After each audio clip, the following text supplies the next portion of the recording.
अस्सलाम वालेकुम फ्रेंड्स, क्या हाल है। मैं हूं आपके साथ अदनान और आज हम बना रहे हैं इमली आलू बुखारे की चटनी। घर में कोई भी फंक्शन हो, मेहमान आ रहे हों तो मीठे में इमली आलू बुखारे की चटनी ज़रूर बनाएं। बहुत ही इजी बन जाती है, बहुत ही आसान रेसिपी है। मिनटों में बना के साइड में रखें और मेहमानों को खुश कर दें, सब आपकी तारीफ़ें करते रह जाएंगे। तो चलें इसको बनाते हैं, वीडियो को मुकम्मल देखिएगा। यहाँ पर सबसे पहले हमने 500 ग्राम आलू बुखारा लिया है, खुश्क आलू बुखारा। उसके बाद 75 ग्राम हमने इमली ली है और 100 ग्राम हमने बादाम लिए हैं। बादाम इसमें आप कम ज़्यादा भी कर सकते हैं। और अब हमने इसको पानी में भिगो के रख देना। पानी इतना डालना है कि ये इसमें डिप हो जाएं। 5 से 6 घंटे इसको छोड़ देंगे। और इसके साथ ही मैं आपको बताता चलूँ, ये रेसिपी करनी फूड फैक्ट्री वालों की है। आज हम इसको ट्राई कर रहे हैं और उनका चैनल अगर आप विज़िट करें तो आपको बहुत ज़बरदस्त रेसिपीज़ वहाँ से मिल जाएंगी। तो उनके चैनल को विज़िट करें और सब्सक्राइब करें।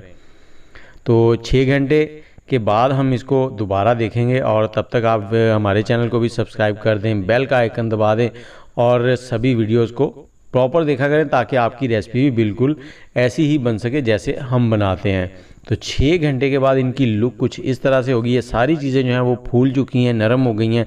तो अब हमने क्या करना है, इमली जो है उसका हमने पल्प बना लेना। उसमें जो गुठलियाँ उनको निकालना, उसको हाथों की मदद से आपने नरम कर लेना है। नरम करके मलमल के कपड़े में छान लें तो इसका पल्प जो है वो अलग हो जाएगा। आलू बुखारा जो है उसी पानी के साथ हमने कढ़ाई में डाल दिया और इसमें इमली का पल्प भी डाल देंगे। और अब इसको हम पकाएंगे दरमियानी आंच पर। और जैसे ही इसमें जोश आना शुरू हो जाएगा तब हम इसमें डालेंगे चीनी हमने इतनी लेनी है जितना आलू बुखारा है उससे डबल। तो 5 मिनट के बाद ये देखें कुछ इस तरह से हो गया, इसमें बॉयल आना शुरू हो गया है। और अब डाल देंगे चीनी। 500 ग्राम आलू बुखारा था तो हमने यहाँ पर 1 किलो चीनी ली है। और चीनी डालकर अब हमने मीडियम हीट पर इसमें हल्के हाथों से चम्मच चलाते हुए इसको मिक्स कर लेना है। इतना पकाएंगे कि चीनी जो है ना बिल्कुल इसमें घुल जाए। जैसे ही चीनी घुल जाएगी तो फिर हम चलते हैं अगले स्टेप की तरफ। तब तक मैं आपसे फिर से कहना चाहूँगा कि आप हमारे चैनल को सब्सक्राइब कर लें, बेल का आइकन दबा दें और वीडियो को मुकम्मल देखें। और ये देखें ये हो गया है रेडी। और अब हम इसमें 2 चुटकी नमक डाल देंगे और आधा चाय का चम्मच काली मिर्च का पाउडर डाल देंगे। और लाल शरबत, जिसको रूह अफ़ज़ा या जामे श्री या कोई भी ले सकते हैं, वो डाल देंगे 2 से 3 टेबलस्पून। और इसको अब हमने 3 मिनट तक पकाना है, 3 से 4 मिनट, ज़्यादा नहीं। अगर ज़्यादा देर पकाएंगे तो आलू बुखारे जो बिल्कुल इसमें घुल जाएंगे तो उनका जो फ्लेवर और उनकी लुक जो है ना वो मज़ेदार नहीं बनेगी।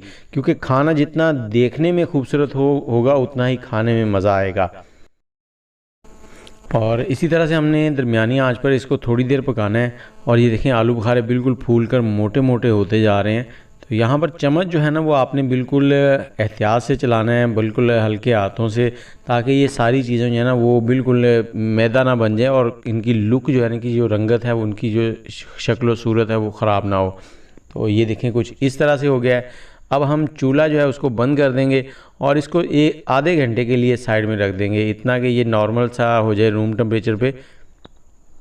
और खानों के बाद जो मीठा है ना ये बहुत ही लाजमी होता है। तो यहाँ पर फ्लेम हमने बंद कर दिया है और आधे घंटे के बाद कुछ इस तरह से हो गया। ये देखें काफ़ी थिक हो गया है। और अगर हम इसको ज़्यादा पकाते तो ये बहुत ज़्यादा थिक हो जाना था। और यहाँ पर 4 मगज़ हमने ले लिए, 4 मगज़ 25 ग्राम है। और बादाम जो हमने भिगोए थे वो डाल दिए। थोड़ा सा पिस्ता इसमें डाल देंगे। और 4 मगज़ जब भी इस्तेमाल करें उसको धोकर फिर इस्तेमाल किया करें। इसको मिक्स कर देंगे और ये हमारी इमली आलू बुखारे की चटनी जो है वो रेडी हो चुकी है। उम्मीद है आपको पसंद आई होगी।